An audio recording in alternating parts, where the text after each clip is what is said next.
Hancur berantakan digempur Rusia. Ukraina masih ingin melawan, minta bantuan persenjataan ke Amerika.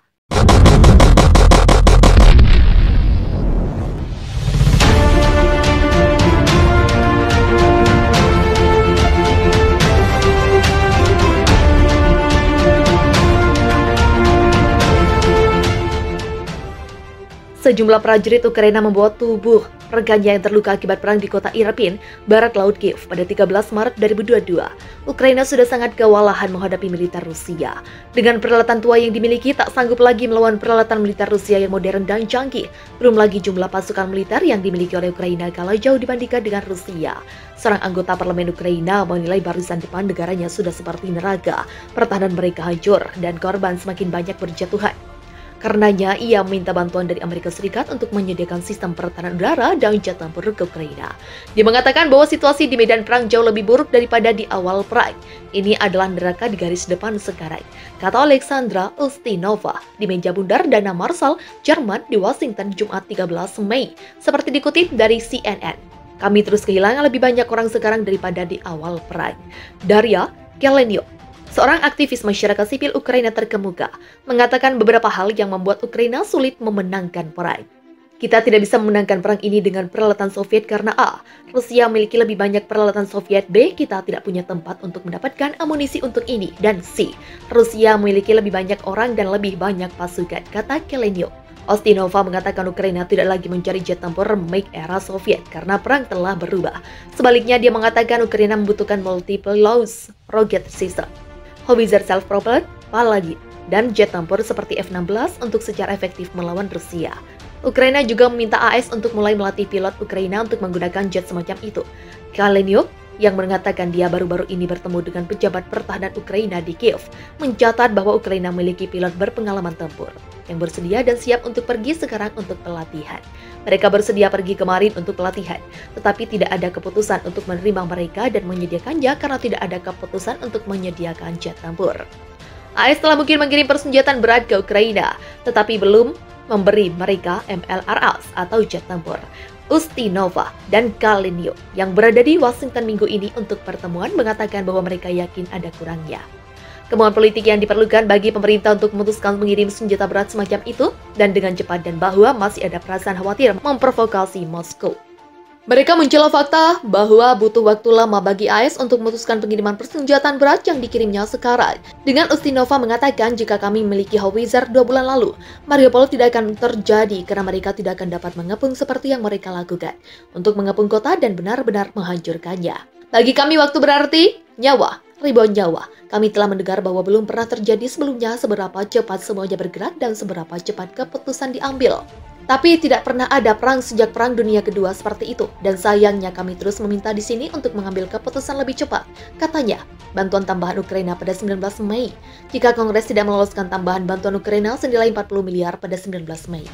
Maka akan mulai memengaruhi kemampuan Amerika Serikat untuk memberikan bantuan militer Ukraina.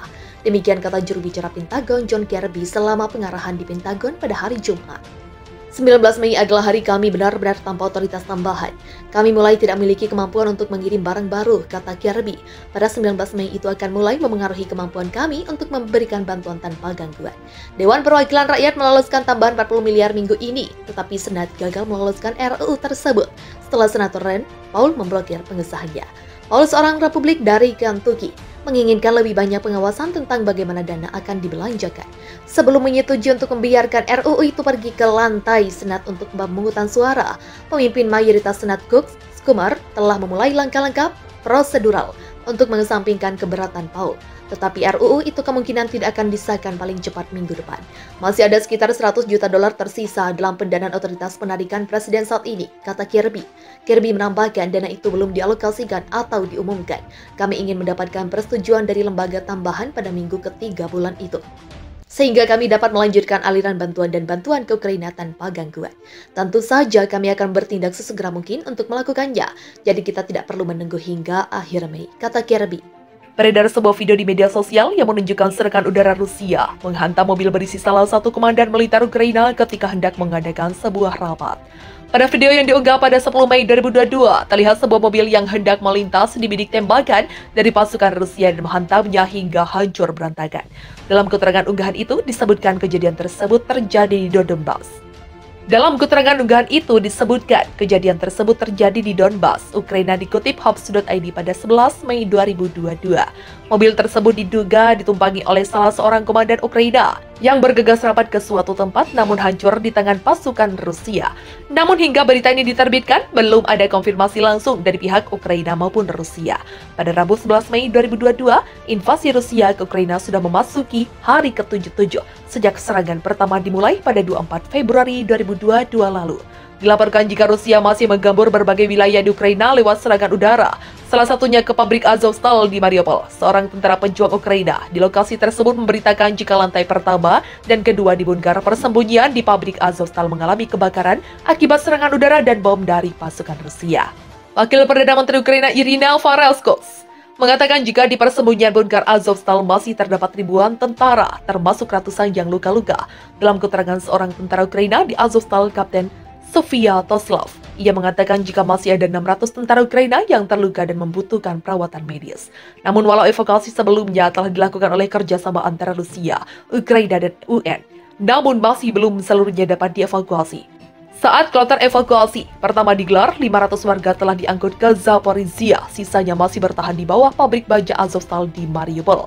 Pada hari sebelumnya, tanggal 10 Mei 2022, Kementerian Pertahanan Rusia mengklaim jika tentara separatis pro-Rusia di Luhansk atau yang dikenal pejuang LPR telah memasuki wilayah perbatasan administratif di wilayah Luhansk, Ukraina Timur. Pertempuran sengit masih berkecamuk di Ukraina Timur, termasuk di sebuah pabrik baja di Mariupol. Pasukan Rusia masih berusaha untuk menahan perlawanan para pejuang Ukraina yang membuat pertahanan terakhir mereka. Salah satu pejuang Ukraina yang bertahan di pabrik baja mengatakan masih mempertahankan kota. Valery Peditel yang mengepalai perbatasan di wilayah Donetsk mengatakan para pejuang melakukan segalanya untuk membuat mereka mempertahankan kota depan bangga. Dilansir AP, militer Ukraina pada Selasa 10 Mei mengatakan Rusia menargetkan industri kimia negara itu. Klaim itu tidak segera dijelaskan dalam laporan, namun Rusia menargetkan depot minyak dan lokasi industri lainnya selama perang. Rusia memiliki sekitar 97 batalion kelompok taktis di Ukraina, sebagian besar di timur dan selatan, sedikit meningkat dari minggu lalu, menurut seorang pejabat senior AS di Pentagon. Setiap unit memiliki sekitar 1.000 tentara menurut Pentagon. Pejabat itu mengatakan secara keseluruhan upaya Rusia di Donbas belum mencapai kemajuan signifikan dalam beberapa hari terakhir dan terus menghadapi perlawanan keras dari pasukan Ukraina. Foto-foto satelit kebakaran hebat selatan di wilayah yang dikuasai Rusia di Ukraina pada Senin 9 Mei 2022. Penyebab kebakaran tidak segera jelas, namun gambar dari Planet Labs menunjukkan asap tebal membumbung ke timur Vasilivka, sebuah kota yang diapit oleh cagar alam.